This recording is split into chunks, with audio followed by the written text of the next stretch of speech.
Hello, Scuba Believers, and welcome to episode number 68 of the Undiscovered Entrepreneur. And it's me, DJ Scoob, coming at you at whatever device you happen to be listening on. Okay, so today we're actually starting a new segment for our Experienced Entrepreneur. So today is episode number 1 of 3 of our Experienced Entrepreneurs. So today we are talking to Spencer. Now, Spencer is known as the Prince of Positivity, and I think after maybe about 5 minutes of listening to this guy, you're going to figure out why.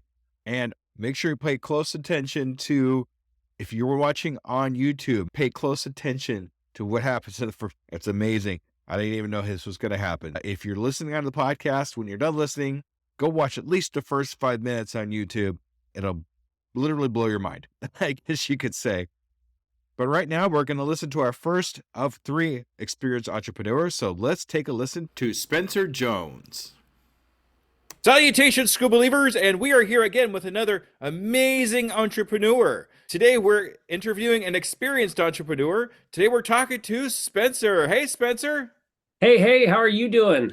Fantastic. Thank you so much for taking a little time out of your day to be on the Undiscovered Entrepreneur. I appreciate you. Oh my gosh, I appreciate you having me on. I'm super excited to be here and hopefully pour some love, energy, and offer some tips to the beginning entrepreneurs so that they can go crush their journey and shine their light. Well, it doesn't get any better than that, does it? I don't think so. Like I've had people pour into me, so I'm just happy that I can now pour into others. Oh, perfect. All right, but I do have one kind of semi-serious question to ask you. Okay, you ready? I'm ready. All right. Are you a Scuba believer? Oh, of course I am. Oh, Definitely. boy. Let's see. There you go. You get fireworks. Oh, my goodness. You had the fireworks. I don't believe it. Woo. That's going to look so great on the video. Okay. So Heck, I was kidding. I didn't realize you had fireworks. Check out the video. I thought I'd leave it as an extra surprise for you. So if you didn't see the video, go check out the video. You can see the fireworks going off in the background here. Nice. That's amazing. Thank you And the so much house did not burn down. So that's a good it's sign. still there. Yeah. All right. So what I'd like you to do here, Spencer, just give us a little bit about background, how you got started in your entrepreneur adventure, why you got started in your entrepreneur adventure, and all of that good information. Yeah. So, I mean, it can be a long story, and I'll try to condense it down to a shorter one. I'll share the end point first. So what we do currently is we help people create a positive, abundant mindset to really step into their light and shine bright, right? So that they could be themselves and shine. But what I realized in my own journey to do that is there's a lot of obstacles in the way. So to go back 10 plus years ago, I was a middle school and high school choir director. That's what I went to college for. I'm a professionally trained musician. And so then I started teaching, and I loved being in the classroom, helping students be at their best. Well, throughout my college journey, I gained and lost weight. I started working out, then stopped working out. And through teaching, gained and lost weight, right? I think we all have been on that yo-yo diet to some end or another. And I finally got sick and tired of it. I discovered a passion of mine, kayak fishing. I discovered it between college and teaching, and I fell in love with that passion. And I realized one summer that by the end of that summer, I was struggling to put the kayak on top of my car, that I couldn't paddle as far as I wanted to. And so through that, I'm like, okay, I've done this yo-yo thing before, but I'm finally sick and tired of this. I'm done. And it still took me a little while to finally go after it. So I decided December 26th, the day after Christmas, so I could enjoy Thanksgiving. I can enjoy all the food at Christmas. I'm going to start working out. And then I stuck to that. I started working out, lost some weight, and I was doing the P90X Beachbody program. And friends of mine who turned me on to that said, hey, you're really good at this. Would you like to coach other people? And your energy is really good. I'm like, why not? Right? I might as well try it out. So then I started helping people take control of their health journey. And through Beachbody, through that business model that they had, they really promoted personal growth. And for me at that time, I'm like, no, I'm good. I'm not going to touch this with a 10-foot pole. Like, I hated professional growth. Spent 7 years in college. I felt like in-services at the time were a waste of time because I barely took anything away. Now realizing that was my mindset, but not at that time. And they were fine. They were gentle. They were kind. I'm like, okay, well, it's here for you if you want, right? And so then a little prompts here or there, and I finally decided to try it after a couple of 2 years. Finally gave it a fair shake. I got a book. I didn't want to spend any money, so I rented it from the library, an audiobook, because I don't want to read. And so I listened to it on the way to school. It was Eat That Frog by Brian Tracy. And so I listened to it, took action on it right away. It was a half-hour commute to work. So that day I literally like, I'm gonna do this. Give it a fair shake. So I did. And holy cow, that first day I'm like, I noticed a difference. Like I noticed a change. It wasn't a huge change, but I noticed a positive impact. And from that day on, I've been hooked. I've been doing personal growth development for myself. And I realized in this journey, oh, I can master my own energy. I don't have to, it's not that I woke up on the right side of the bed today. I chose to have a good day and I could develop the positive neural pathways. And I've dug into the science behind it then and really learned about how to create a positive, abundant mindset that lasts, how to get rid of the negativity, the weight that's weighing us down, that the things that are stopping our light from shining bright, those walls, the armor, all that stuff, learn how to dissolve that, did it in my own life, and then started coaching other people from just one-on-one coaching things to small groups to now where we've built it up into this whole ecosystem where I still do coaching, but it's for our high-end clients. But now we have this whole Energizer, that's our community, the Energizer ecosystem, where we have a community, we have an online personal growth library, an academy, as it were, that people can learn and grow from, and then our live and virtual events that we offer to help them all on their journey. But it all started from me realizing, oh, I need this. And then in that journey, there's highs and lows. I hit my rock bottom in that journey, which I didn't touch on, that then I was able to finally really build those foundations, those building blocks from that rock bottom and blossom upward. But to make a really long story short, it's kind of the journey. I took it from me needing that help and support, all started with fitness that led into personal growth development, into learning your mindset, positivity, helping others in a small scale, to now building it to be the global business that we are. Fantastic. What a great story, Spencer. That's amazing. Well, thank you. I appreciate it. It's been a fun journey, and I will say that I've been able to do it full time now for the last 4 years, but we've been on this journey in some way, shape, or form for over the last 10 years. Yeah, definitely not exactly an overnight success, but it never really is if you really get into it. I mean, a Never lot of is. what we see out in the world right now is just the end product, the very end of where they've gone. They don't really show, or they don't normally show the 10 or so years behind it took to actually get there. You just see the end product. It's kind of Right? like there's a book, the Atomic Habits, Great book. right? Great book. And basically, he talks about how you have an ice cube, but you could look at that ice cube at 25 or 26 degrees, it never melts. 27 degrees never melts. But once it gets to about 32 or 33, it starts to melt just a little bit. And now you're starting to see the progress. Now you're starting to just see the Mm. differences between what you do. So that really makes a great point there, Spencer. And I got to tell you, Brian Tracy, he was my first book, also my first book. And I got to tell you, I listened to that book for 8 hours for the first 2 or 3 weeks. I started thinking about it because during the day I work in a hospital, an EVS, which is a fancy way of saying I take trash around all day, but nobody ever bothers me. So all I do is I stick an earbud in my ear and I just listen and continuously educate myself. But he was the first book that I actually got also from the library. I do not read my books. I listen to my books. My wife Right. likes to tell me I absorb my books. Hey, it works. However you want to get the knowledge in, it's great. For me, it was listening. I still listen to audiobooks. I finally got into reading probably 4 or 5 years after I started really getting into it. Then I started reading books. That was a whole journey in of itself. But now, and it's funny, I wrote 3 books, even though I never liked reading. It was hilarious. And Isn't but now, that weird how that works sometimes? So I hate to read books, but I'm going to write one. right? I don't know what I was thinking, but I did. Oh well. That's right. Anyway, what was the name of the book? Anyway, Brian, can't go wrong with Brian Tracy. Like there's no, so many incredible books by him and other people of that caliber that it's just start somewhere, but then don't just listen to it. Don't just be a personal growth junkie. All right, take the advice. You probably won't get through as many as quickly, but that's okay. Allow it to sink in. Allow those things and take the little tidbits from it and let it sink in. And then 6 months, a year down the road, listen to it again. Like you said, I should listen to it again. Well, great, listen to it because you're in a different place on your journey than you were before. Some of the stuff might still resonate, some of it might not, and you might hear something you didn't notice the first time that then hits because now you're at that point in your journey when you needed to hear it. you know what book really did that for? We're going to get into books a little bit, I guess. So, what book actually really did that exact same for me was The Big Leap. Have you read that one? I haven't read that one. It's on my list. Okay, okay, that book changed my life forever. Nice. Okay. So, and one of the things you actually kind of touched on a little bit was roadblocks and that kind of thing. But Mhm. what he calls it is the upper limit problem. And there's this upper limit problem where we get to a certain point in our lives that we can only mentally handle so much love and abundance that we tend to sabotage ourselves to stay in that level. So he goes about how we can raise that upper limit problems, raise the love and abundance that we can actually take in ourselves, so we prosper a lot better. There's a lot of other things in that book too, but that's the one thing that comes across my mind as we talk about roadblocks and things that we do to ourselves to kind of stop ourselves from growing. Right. It's amazing how we self-sabotage, sometimes intentionally, but most of the time it's unintentional. And then once we uncover it, work through it, we're good for a while. And then, oh, we've hit that next top level, right? We filled up that container, whatever. Now it's time to expand again. But that expansion takes work, it takes effort, it usually takes deconstructing or removing something to then be able to continue to grow. And so it's always a little push and pull aspect, but it's all for the greater good and expansion of your light. And so uh, do the work, but it takes work. Yeah, exactly, exactly.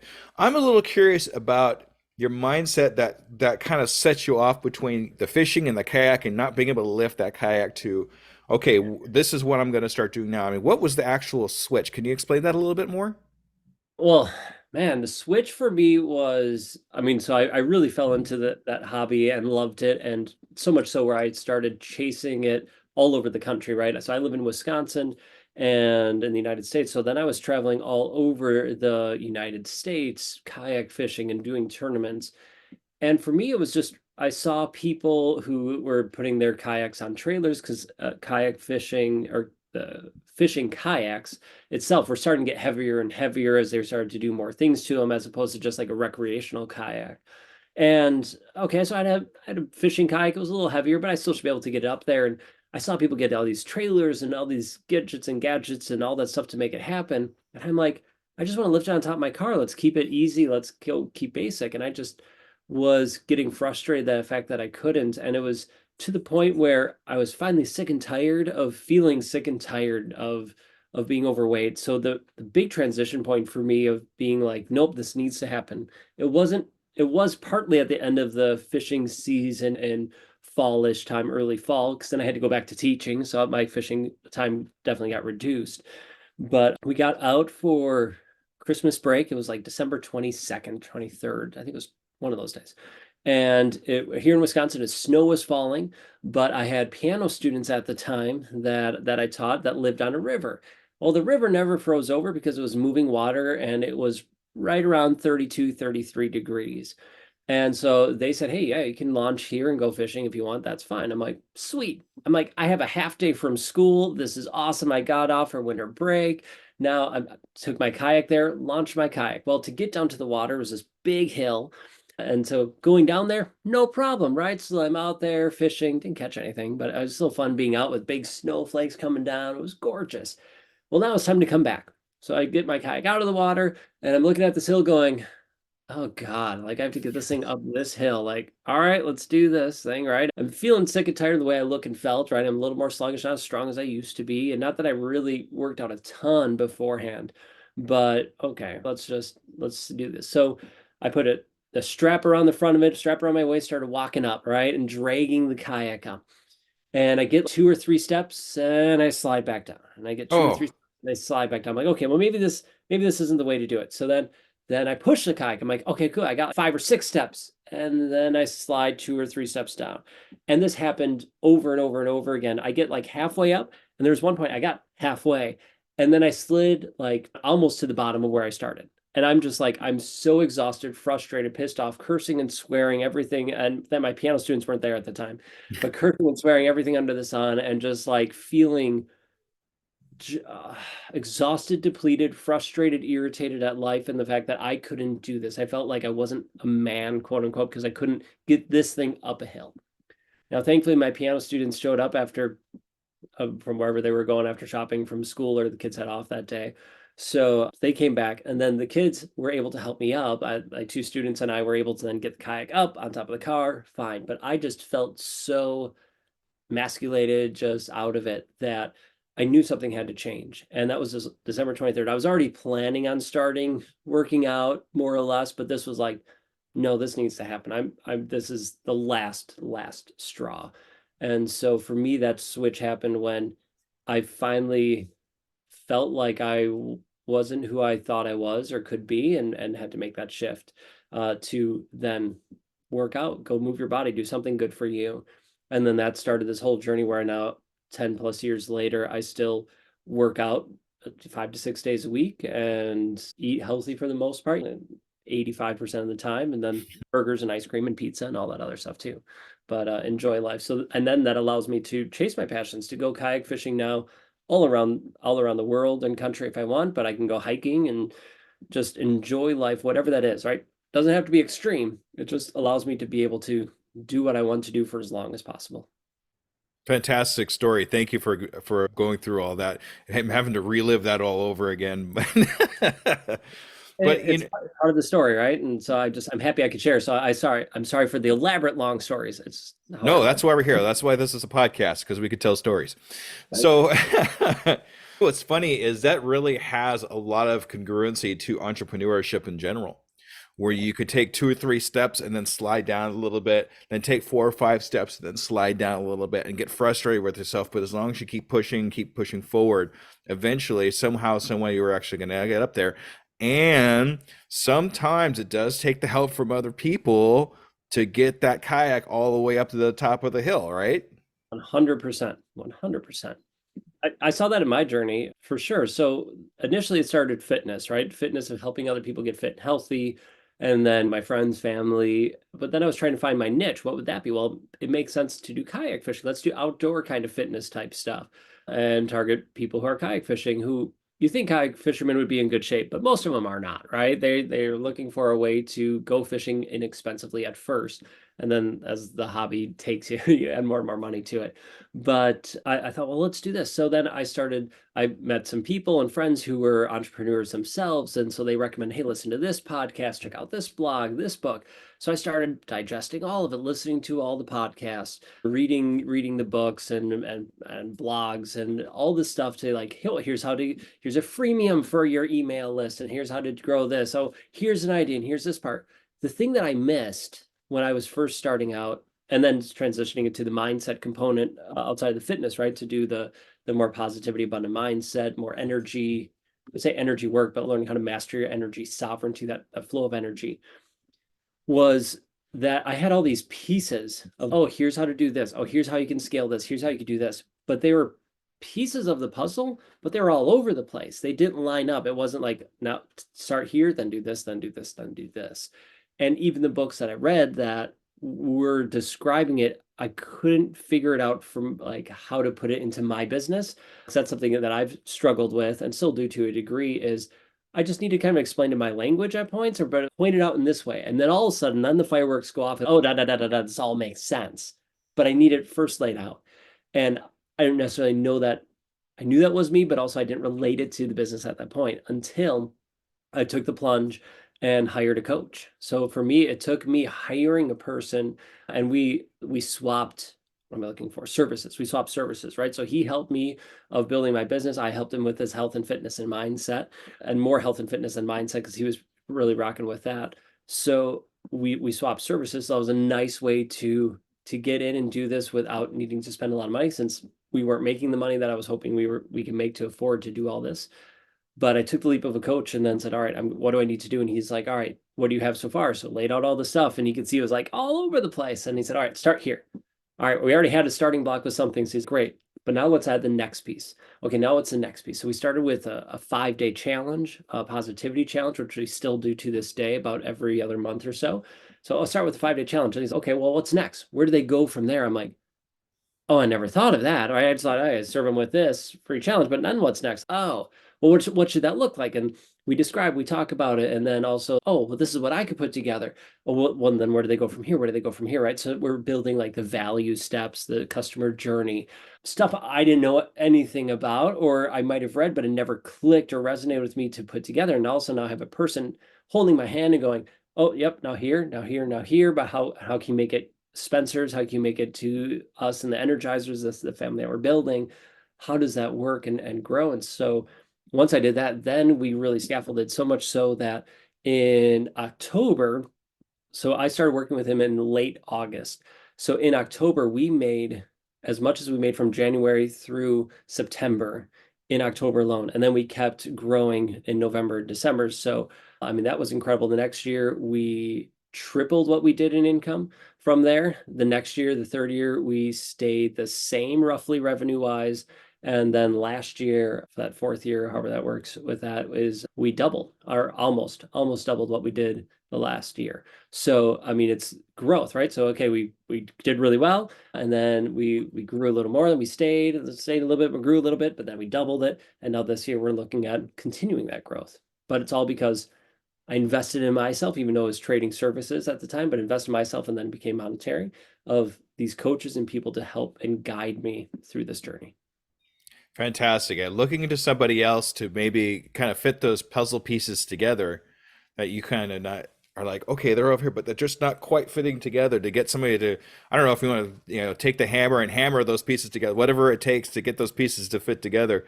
Or to show you, use this piece here, like put the nail here and then hammer it. Like you do the work and do it, but here we'll help you, we'll support you, or tell you, nope, this is the piece here, put this shingle here, or whatever that is that for what you're building. The one stipulation I will say to this is there are so many business coaches and stuff out there. There are a lot of people who don't know what the heck they're talking about. They'll swindle you. They'll talk really nice and they'll share what they've just read out of a book, but they've never put it into work or experience themselves. Their business is failing or struggling. Make sure you do your due diligence with that person. For mine, I checked out what he had, right? He had multiple businesses, virtual and in person, some that were successful, some that failed, and he learned and grew. So now the last couples were successful and he's learning and growing. He openly admits all of those things. So for as you're looking into coaches, whether that's a business coach, a personal development coach, energy, whatever, whoever you're looking at, do your due diligence with them because there's so many people who are out there just to steal your money for a quick buck that I've seen so many people ripped off. I've been ripped off.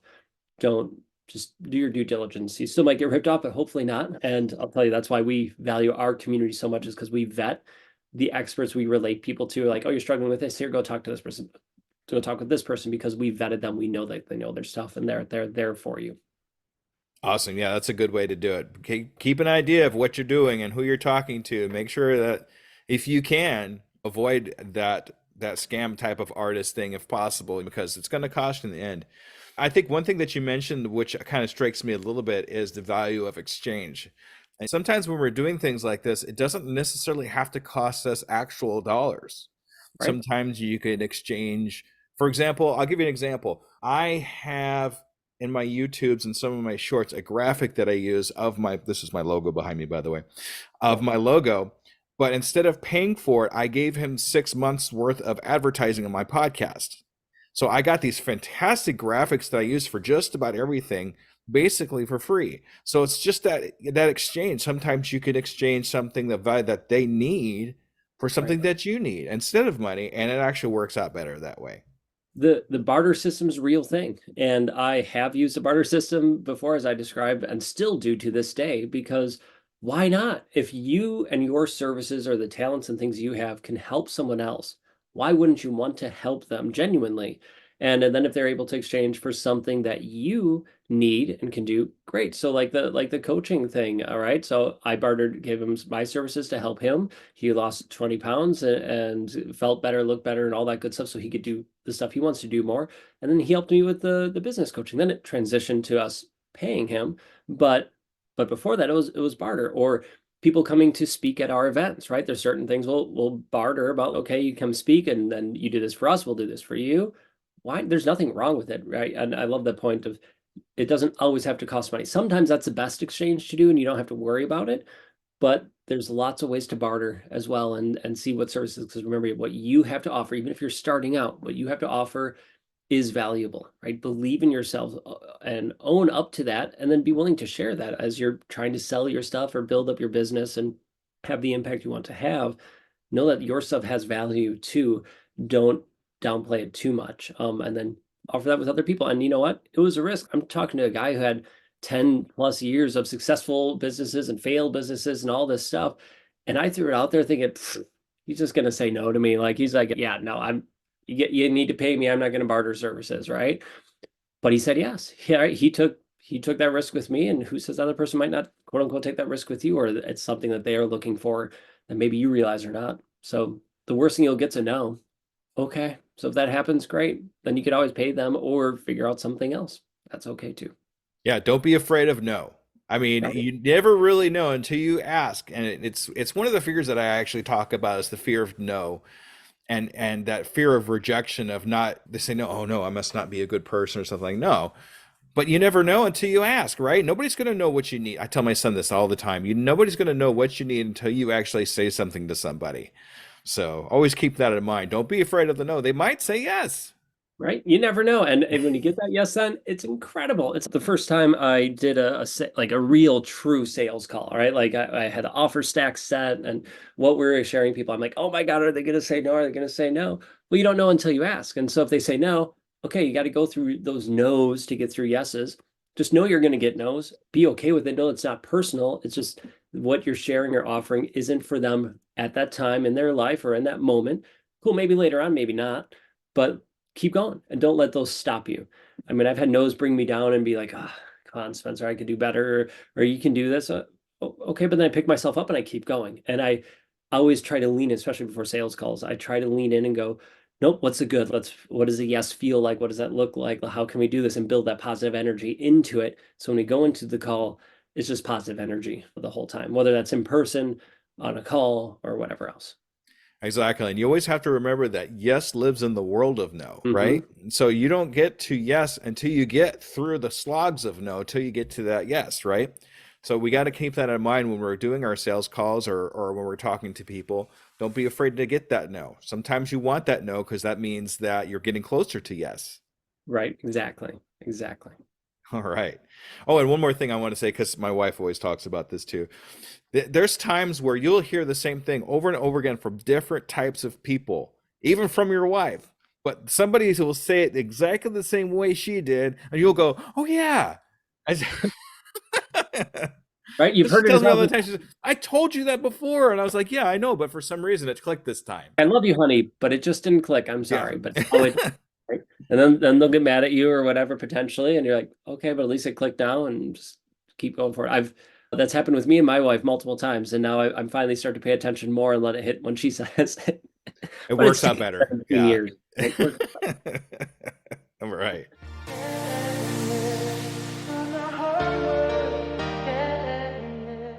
So, in your first year of business, when you were just getting started, is there a pitfall that you encounter that kind of sticks in your mind? Oh man, I mean, there's a lot of pitfalls, right? A lot of those things that I got stuck in or fell into and struggled to get out of. The biggest one really was one I already kind of already talked about was not knowing what the succession was. Mm, Like what's the progression of the client? Okay, I have this offer, I have this thing, right? So they have the 5 day positivity challenge, right? Okay, great. And then where do they go? Like where do they go from there? What's the next product that I'm selling or thing that can help them on their journey?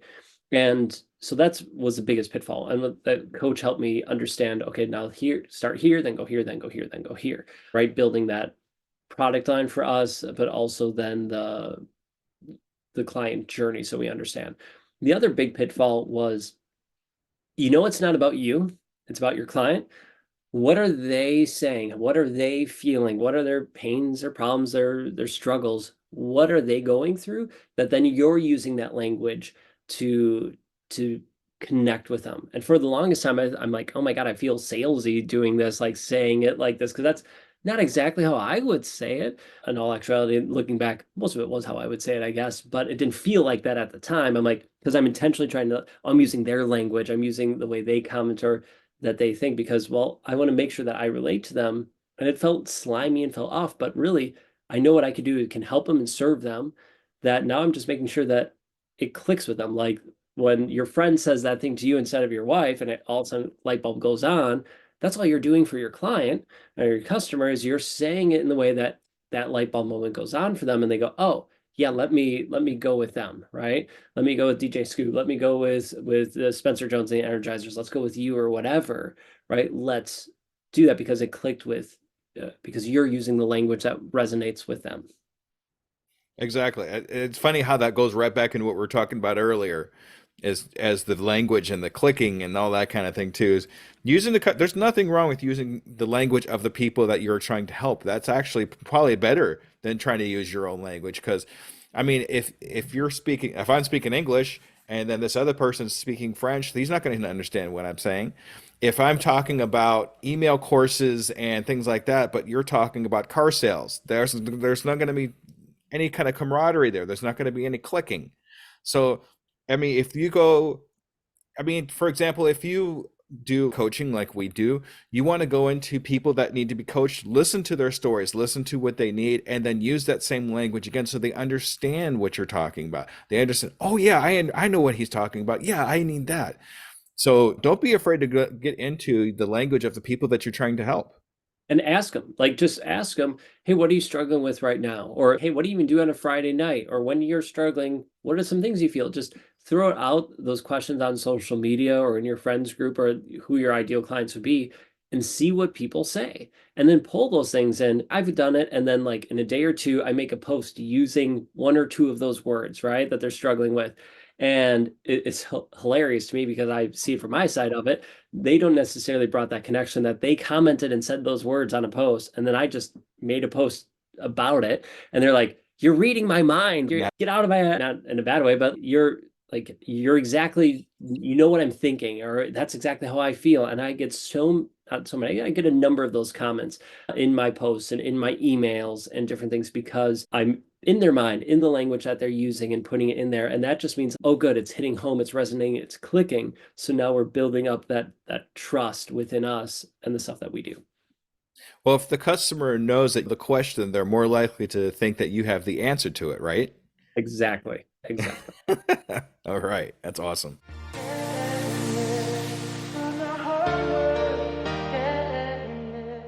Back when you were starting, did you have any mentors or did you have anybody that you followed or anything like that to keep you pushing forward? I mean, we talked about the mentor that you had earlier. Is there anybody else besides that?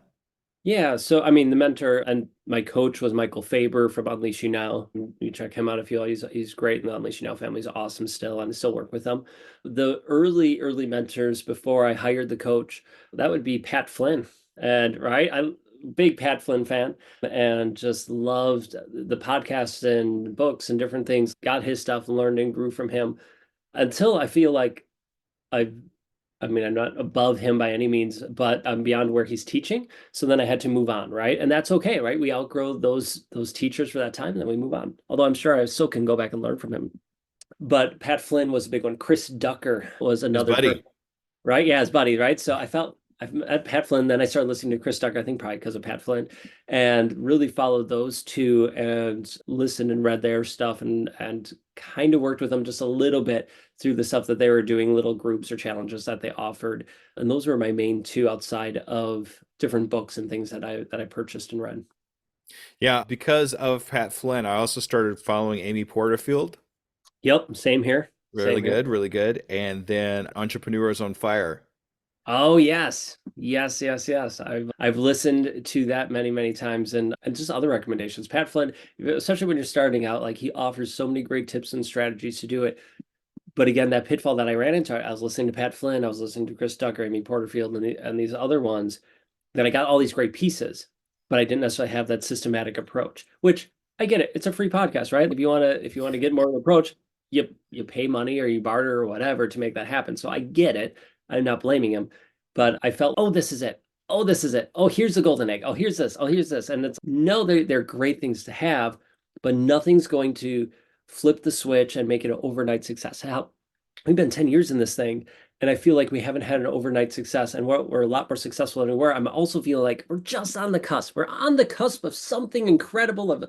We have a beautiful foundation created, and now we're testing it out, and it's all good. Now let's get more people in and really test this out. I'm like, it's just on the cusp. And I asked Michael, my coach, just this last week, is there ever a tipping point, like a true tipping point, like where we wake up one day and all of a sudden there's 100 new signups or 100 new things? And he's very rarely is there a day like that. And I'm like, oh, it's like my heart shattered because I'm like been hoping and banking on this day, right? We built so much for it. But he says, but what will happen is you start to see one or two little more signups this day, and then a little bit more here, and then a little bit more here. And then it starts to build slowly but surely. But instead of one day of 100 signups, it's nope, you got two today, then nothing for a day or two, then you got two or three the next day, and just these little bit more and more and more and more. And it builds up. I'm like, oh, okay. And what's cool, since he said that, it then raised my awareness to, oh, I have seen that happen. I have seen more people sign up for these different things or join our free Facebook group or get our free memberships or even the paid stuff. Okay, no, I have seen that. Okay, so it is happening. It's just not that overnight success of 100 signups or 1,000 signups. Now, maybe when you launch or do something potentially, but usually there's years and years and years of all that stuff, figuring out the words you use, the sales pitch, that make that a possibility. So it's all part of this year. Now we're putting together a big summit for our energizers. So, oh yeah, okay, there's going to be an upsell at the summit, of course, right? So that we can continue to serve them. And then I'm expecting that to be and hoping for that to be really good based on how we're structuring it.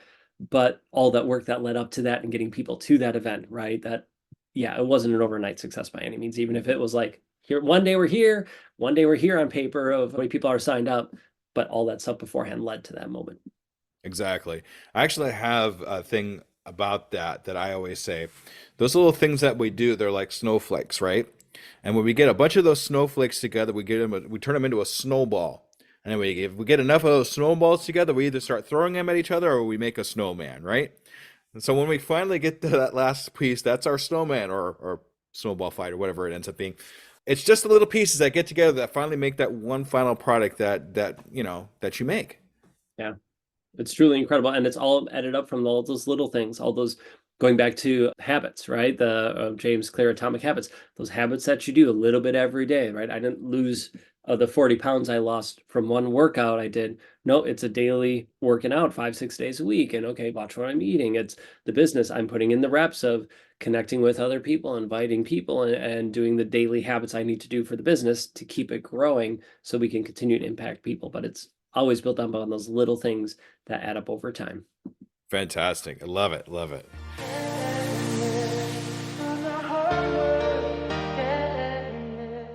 In your vast amount of accomplishments that you've had up until the 10, 14 years that you've been in business, is there one that you're really particularly proud of? Ooh, that's a very nice question. Thank you. I've really struggled the last, well, for 30 years, I struggled with my ego. Just Mm, I let my ego run my life. That's what ended up bringing me to my rock bottom moment. So I try not to let pride or stuff get in the way of that. But to answer your question, I'm very, I guess proud is a good moment without the pride ego part of this. hmm That is, let's see, the trying to do math, it hurts. 9 months ago, let's say. So summer last year, I was sitting by my campfire in the backyard, a little fire pit in the backyard, and I'm sitting there and I'm just thinking about life and the business and where we wanted to go. And I'm dreaming about this summit idea, right? Like I've been thinking about it now for the last 10 years. I'm like, I'd love to put on a summit. This would be cool, but I don't know. And now it's been toying around my mind more seriously like the last year or two. And then I'm sitting up by the fire and I'm like, okay. I put out little calls for people or places and things. I've started doing a little bit of research. And then I kind of got the numbers and some of those things. I'm like, okay, this is gonna be like you have to be in. It'd be all in for something like this. So I remember sitting by that fire and then going, you know what? I remember this excitement, this energy of going, let's do this. Let's go all in and embrace it. And it scared me to a degree because of the ego I had before, because then if I say yes to this, is my ego just going to go run wild? Because you have to be, to put on something like this, you have to be big and bold and confident with yourself, right? I would be afraid that I wouldn't be able to tame that beast that it was. And it was a crazy, loud ego man beast before. But now no, I can do this. And I've set in the bumpers in place. So like my wife, my friends, the mastermind group that I'm in, who help check me to make sure the ego doesn't get out. But I was like, okay, I'm in. And I had a call with Michael that night. We were just chatting. I was sitting by the fire. I think he was at an event at the end of the night, just sitting by his hotel room, and we were just chatting. And so, let's do this. Are you in? And I'm like, I think I'm gonna go. I feel his fire. I'm stepping into him. So the accomplishment that I'm proud of is stepping into my light and saying, nope, this is where I'm going to be. That's where I feel like I need to be. And I'm standing outside of it.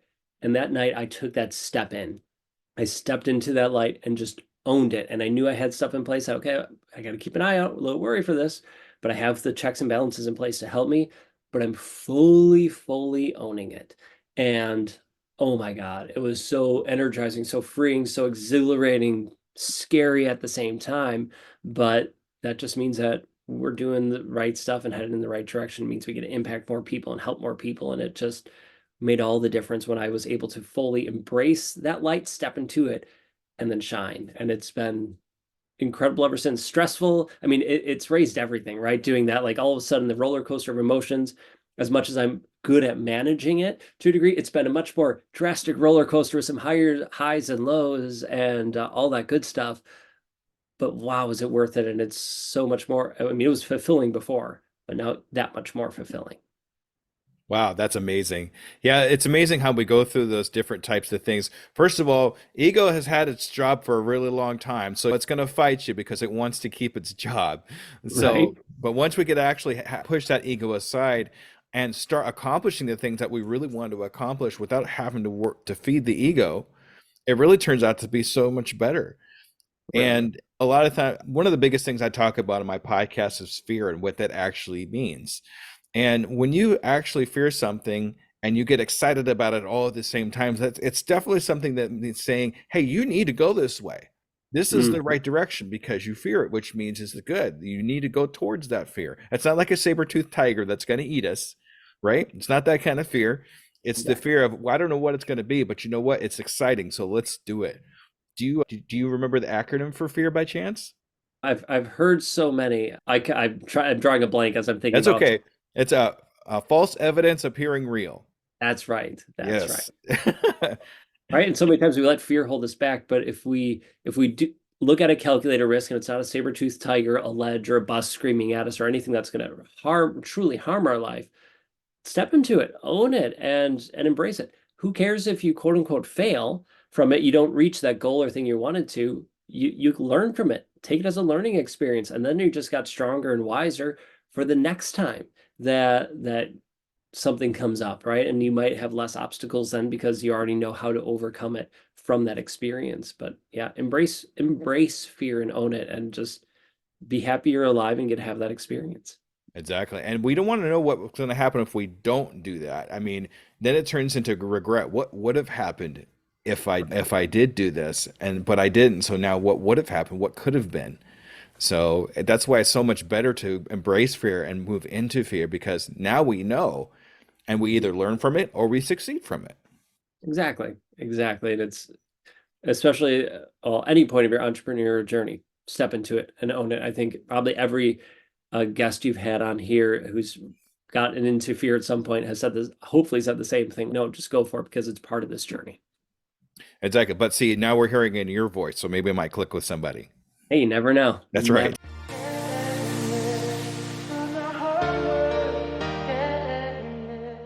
All right. So let's say, for example, if you came across somebody, and I'm sure this happens a lot, came across somebody that's just getting started in their entrepreneur venture, like my school believers out here, Yeah. what one or two pieces of advice would you actually give them? So, first one, believe in yourself. Believe in you, because if you don't, no one else is going to, or that's not true. Some people will, but you're not going to be nearly as strong, or as you're not going to shine as bright and impact the lives that you want to impact, have the business you want to have, unless you truly believe in you, right? That whole imposter syndrome. Everybody feels who's going for something bigger feels imposter syndrome. Step into your light, own it, and know that you have that knowledge, the wisdom, the strength to do it. You might have to learn some things along the way. We all do, but you are worthy of it. You are enough to make that happen.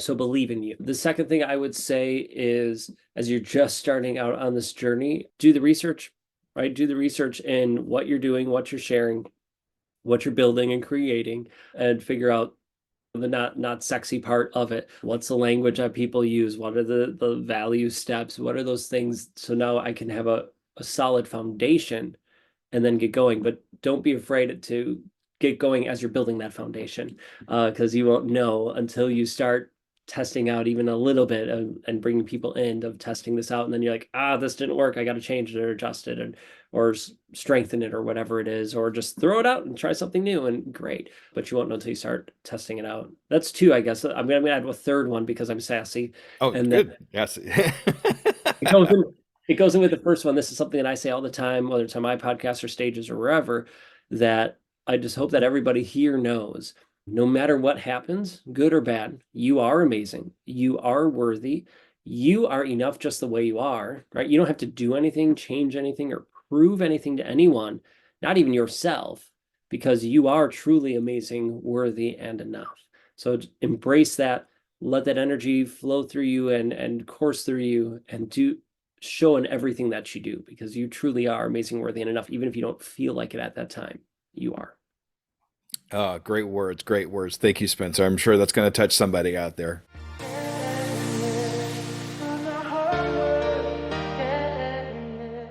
All right. So what I like to do with all my guests is get a 6-month goal. So where do you see yourself and your company in the next 6 months, Spencer? That was a fabulous question. So it depends when this is released, I guess would be the goal. So, well, from the recording of this, in 2 days from recording this, we will be starting our summit. So in 6 months from now, we are starting our first ever Energizer Summit. And so 6 month goal from now is we have a sold out summit. All 150 spots are sold out, and we have Energizers who are coming together, feeling alive, feeling energized. For me, my goal is I feel excited, not fearful of like stuff going wrong, but just, oh my God, this is all happening. And but excited, anxious, nervous, and a goal that we are serving, I don't know, let's say a third of that, we'll say a third of that room in our upsell to our elite coaching program. Perfect. Okay, Spencer. So what I'm going to do with you, if you don't mind, is I'd like to actually follow up with you in 6 months. I love it. Please There you do. go. And see if we've accomplished those goals and hold you a little bit of accountable. Is that okay? I would greatly appreciate that. So that would be amazing. Yes. Awesome. All right, we're going to do that.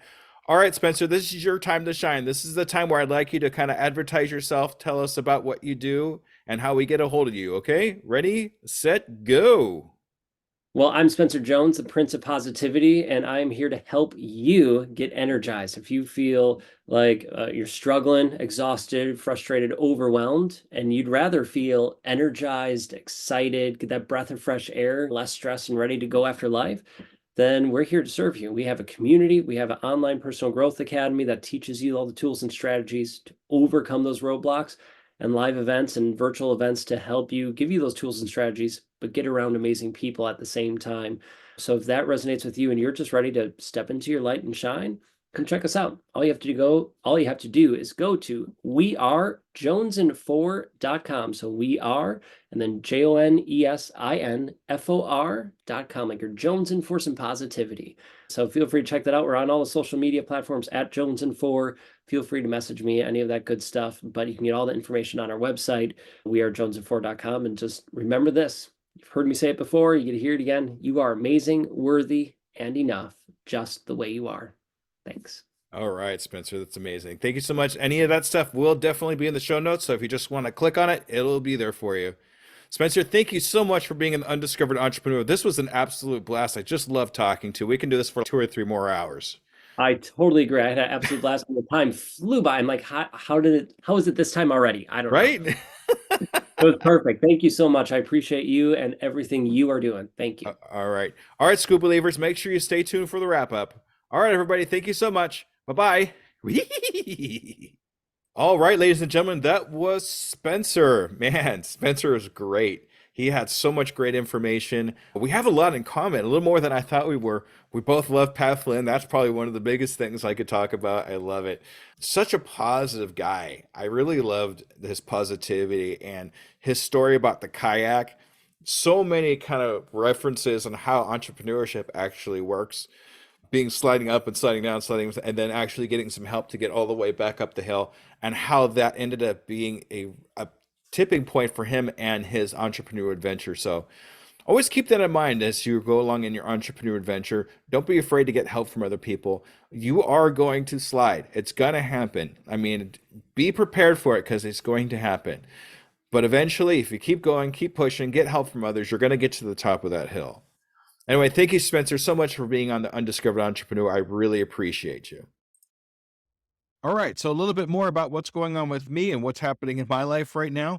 A couple of things. First thing I want to talk about real quick is I did my second half of my Entrepreneur Olympics on YouTube. Look in the show notes for a link to actually watch that speech. And I'll go ahead and link up the first one too, so you can watch both of them at the same time if you'd like. I really enjoyed doing that. I'm going to be doing more in those because I need to practice on being able to speak. So you're going to actually join me in this little adventure of speaking, I guess you could say. The other thing too is I am now, looks like I'm joining a panel of speakers that's going to be happening here real soon. It's going to be a summit kind of thing. It's going to be with a group called the Beacon of Light and Leadership Facebook group. We're going to be doing summits together with my buddy RJ. You might have heard me coach him a little bit. This is something I guess he's doing return to help me. So keep an eye out or an ear out, depending on what's going on here. On dates that's going to be happening, I will definitely keep you informed of that. And finally, summertime is approaching. We're actually in spring right now. Things are starting to pick back up at the restaurant, so hopefully we'll actually start seeing some new progress happening there and here on the podcast too. At this point, I just want to say thank you very much and make sure you stay tuned, subscribe, whatever you got to do to see the next episode coming out, which will be part 2 of 3 of Experienced Entrepreneurs. Until then, thank you, everybody, and have a good evening. Bye-bye.